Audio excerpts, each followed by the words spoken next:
Good morning, everyone. I'm Will, and I will be reading from the New King James Version. You're going to read Psalms 1 through 3. Say, blessed is the man who walks not in counsel of the ungodly, nor stands in the path of sinners, nor sits in the seat of scornful, but his delight is in the law of the Lord, and in his law he meditates day and night. He shall be like a tree planted by the rivers of water that brings forth its fruit in its season, and whose leaf also shall not wither, and whatever he does shall prosper. Thank you, Will. Appreciate you reading that. Today, I want to talk for a few moments from the topic, a full tank. A full tank. Now, I'm going to be honest with you today. This is going to be a different kind of message. It's probably going to be a very short message. And it's not something that I'm really comfortable saying, but I have to be honest with you that I usually work on my sermon and write it out and save it. But today, something happened, whereas I did not save the sermon when I thought I had saved the sermon. So we're going to get something, we're going to be surprised today. And so we're grateful for whatever God is working out. Partially, I have it, but the rest of it is just going to come from what God is speaking as we go forward. And so be patient with me today and pray for me. Pray for us that the right message will come through that we need for this moment in this day. So the scripture that was read, and thank you, Will, for reading that, came out of Psalm, which is Psalm 1, the very first Psalm in the book of songs. And you know, Psalms is pretty much a song book or a book of poetry that Israel used for worship and for individual devotion and to help them get through their difficult days. In this particular Psalm, it talks about being a tree planted by water. And pretty much it's saying that those who follow God and try to follow God's ways, rather than being like the wicked and rather being like the scoffers, the people who are negative about faith and the people who don't get connected to God, it's saying those of us who do are like trees planted by water, and it keeps us green and keeps us strong. And I was going to preach from that text.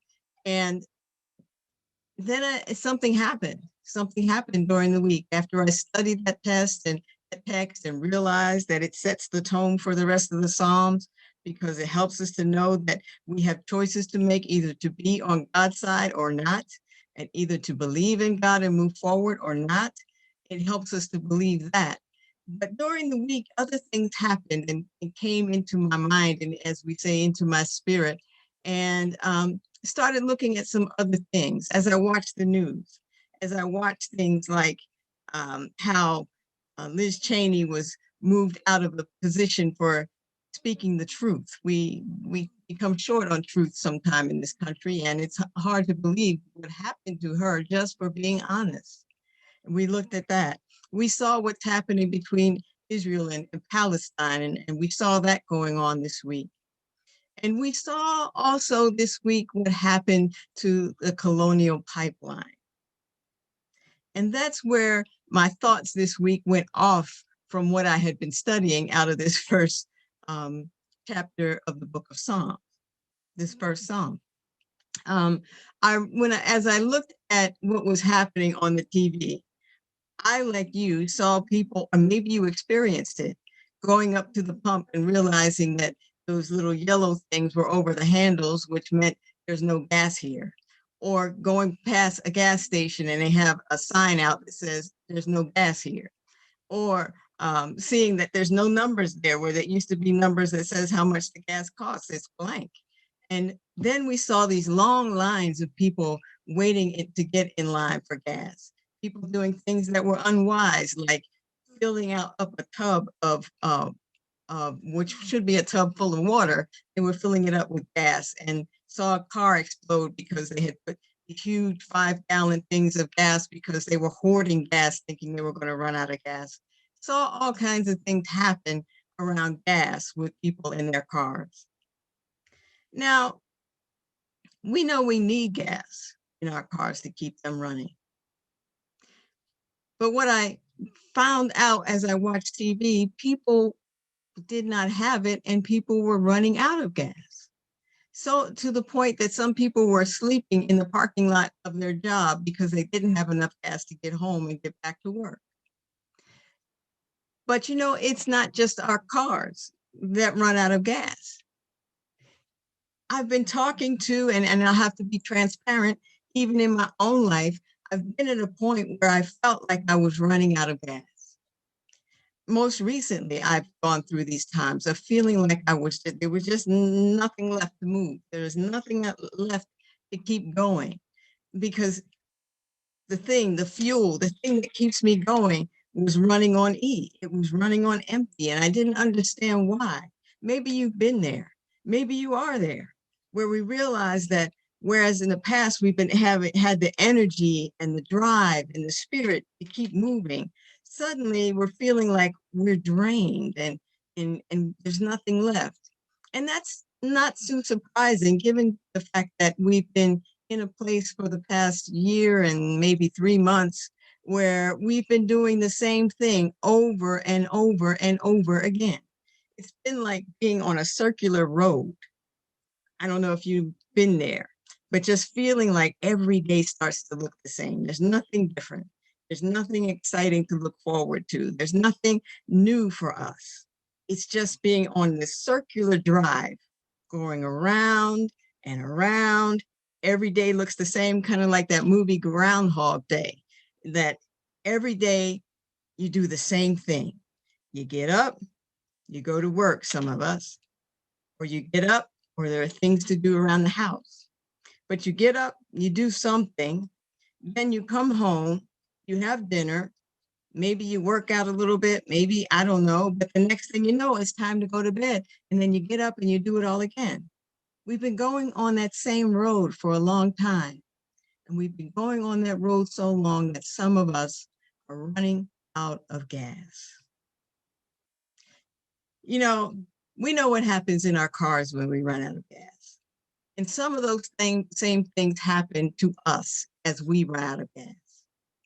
First thing that happens, that yellow light turns on.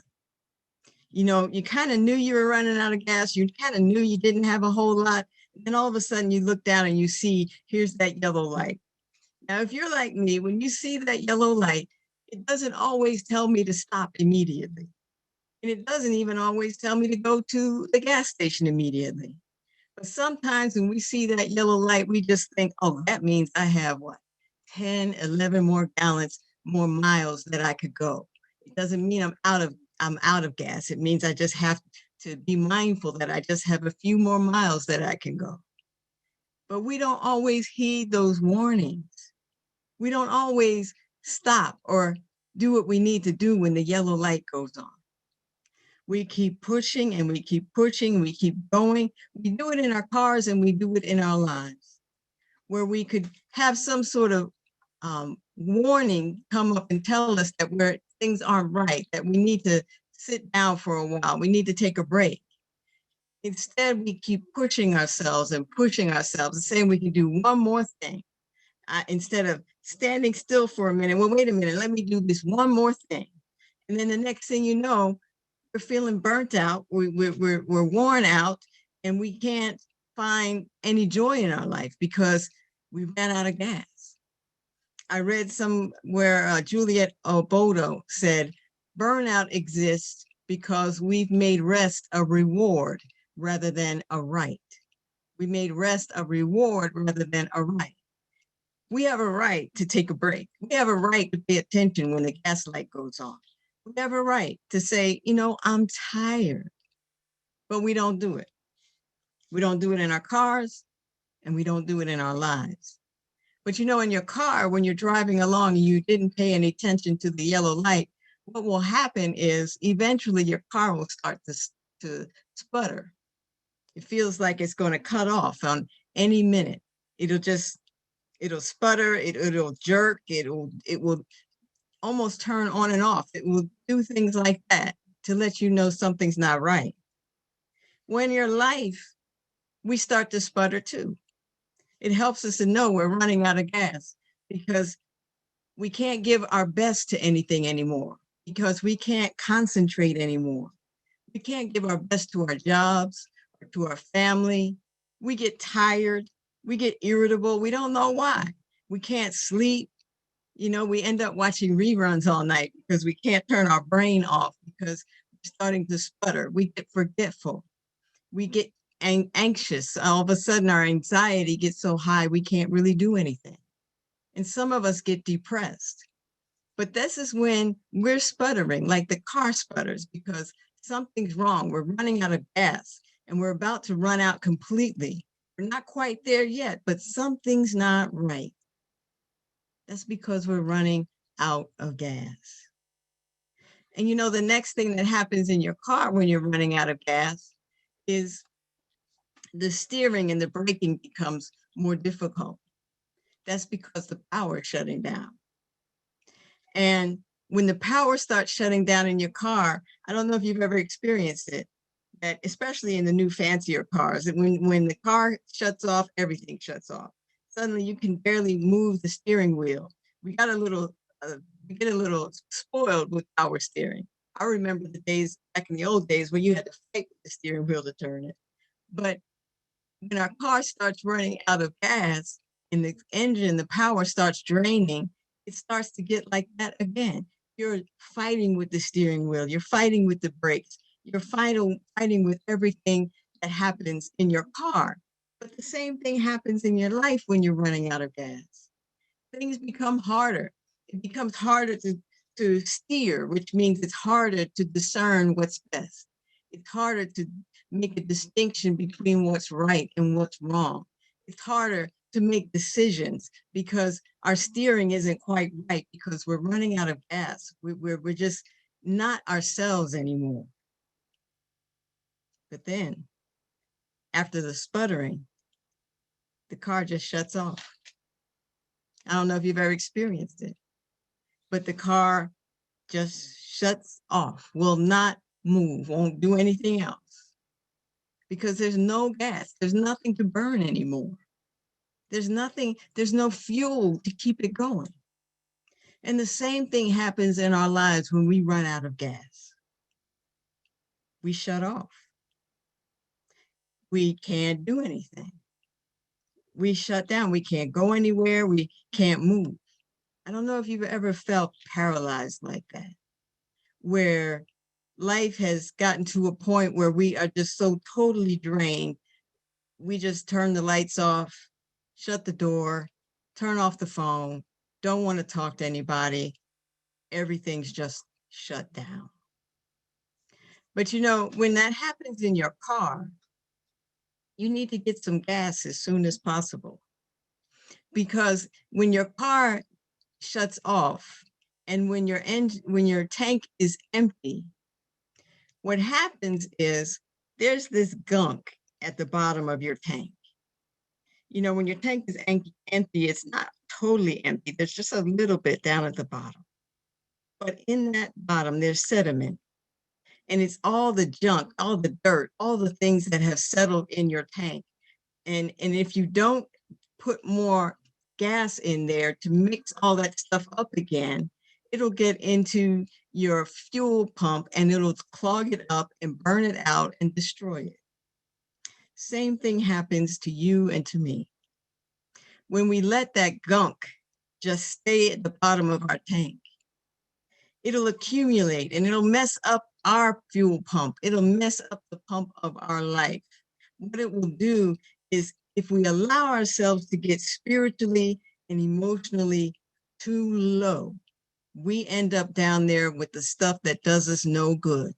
The stuff like self-doubt, that stuff like guilt, that stuff like helplessness, and that hopelessness, and that loneliness. We end up with the sediment that because we let our spiritual tank, we let our emotional tank get so low that there's nothing left in us to keep it afloat. There's nothing to mix it with. So the car shuts off. So we shut off. So what do we have to do when the car shuts off? We have to pull over. You have to pull over. You have to get out of the way. You can't keep going the same way. You have to get out of the way of the cars that may come and hit you. So you have to pull over to the side. Same thing happens to me and to you. We have to get out of our own way. When we're running out of gas and when life gets low and when things get murky and we're down there with all of the stuff, we have to get out of the way, pull over, take a break, do something different, get your life together. And so you pull over, but then after you pull over, that's not the only thing you do. You have to put on your hazard lights. Why do we do that? You do it on the highway because it makes you more visible so nobody runs into you. But you do that in life because you need to let people see you. The same thing. When you get your life gets so low, when you run out of gas, when there's nothing left in you to move on, there's nothing to keep you happy, nothing to keep you moving. Sometimes you have to put on your hazards in life. You have to put your hand up and let somebody know something's not right because you can't hold all that stuff inside.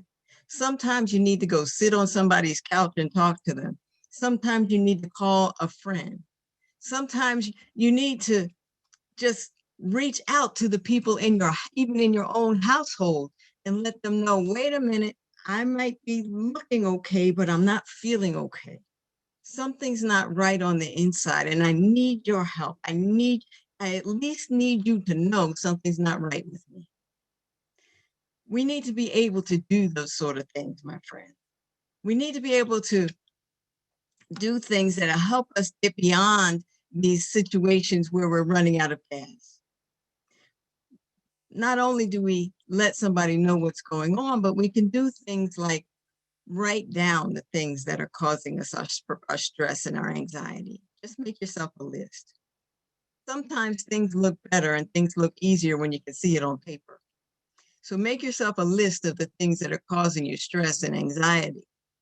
And then after you write those things down, write next to it at least one thing you can do to make that situation different. Just one thing. Because sometimes we get overwhelmed and we think we have to fix the whole thing. But no, you don't. Sometimes you just need a little bit of an adjustment to let you see there is hope in this situation. And then we can learn how to say no. Some of us are burnt out or ran out of gas because we didn't know how to say no when it was time for us to take a break and not to take on too much. We have to learn how to delegate, trust people. We don't have to do everything ourselves. We have to learn how to take breaks. We were talking about this in my own household just recently, how it's so interesting that in other countries, people know how to take breaks. They take siestas, they go on long vacations. But in our countries, for some reason, we've gotten to this thing where busyness is a sign of value, but maybe it's not.